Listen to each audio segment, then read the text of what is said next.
തെറ്റായ ആശയങ്ങളെ പുരോഗമന ആശയങ്ങളായി അവതരിപ്പിക്കുന്ന സാഹചര്യമാണ് കേരളത്തിൽ ഇപ്പോഴുള്ളതെന്ന് പ്രജ്ഞാപ്രവാഹ് ദേശീയ സംയോജകൻ ജെ നന്ദകുമാർ.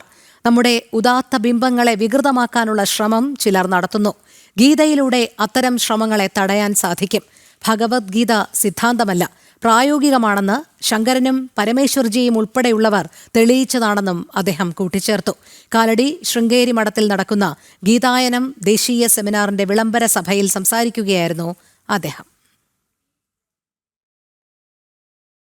എങ്ങനെയാണ് ശങ്കരാചാര്യർ മുതൽ പരമേശ്വർജി വരെയുള്ള ആചാര്യ പരമ്പര ഗീതയെ ഭാരതം നേരിടുന്ന, കേരളം നേരിടുന്ന പ്രശ്നങ്ങളുടെ പരിഹാരത്തിന്റെ മൂല മന്ത്രമായി, പരിഹാര മന്ത്രമായി നമ്മുടെ മുന്നിൽ ഉപദേശിച്ചത്.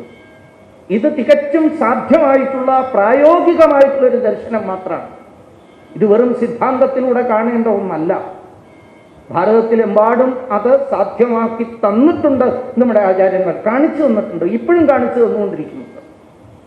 അത് നമുക്ക് കേരളത്തിൽ കുറച്ചുകൂടി ശക്തമായി ജനങ്ങളുടെ മുമ്പാകെ അവതരിപ്പിക്കേണ്ട ഒരു ഘട്ടത്തിലാണ് നമ്മൾ എത്തി നിൽക്കുന്നത്. കേരളത്തിൻ്റെ ഒരു പ്രത്യേകത, കേരളത്തിൻ്റെ ഒരു വളരെ വിഷമകരമായ സാഹചര്യം, തെറ്റായ ആശയങ്ങളെ വളരെ പുരോഗമന ആശയങ്ങളാണെന്നുള്ള മട്ടിൽ അവതരിപ്പിച്ചുകൊണ്ട് നമുക്ക് സ്വന്തമായിട്ടുണ്ടായിരുന്ന ആ ആധ്യാത്മികതയുടെ, സാംസ്കാരിക തനിമയുടെ സർവ്വ അംശങ്ങളെയും ഇല്ലാതെയാക്കാൻ ഒരു കൂട്ടർ പരിശ്രമിച്ചുകൊണ്ടിരിക്കുകയാണ്, ഇല്ലാതാക്കാൻ ശ്രമിക്കുകയാണ്. കുറെ കാലങ്ങളായി അതിനുള്ള പരിശ്രമം തുടങ്ങിയിട്ട് നമ്മുടെ ഉദാത്തങ്ങളായ ബിംബങ്ങളെയൊക്കെ തകർത്തെറിഞ്ഞ് മനസ്സിനെ ശൂന്യമാക്കി, മനസ്സിനെ വികൃതമാക്കി ആ കൂട്ടർ.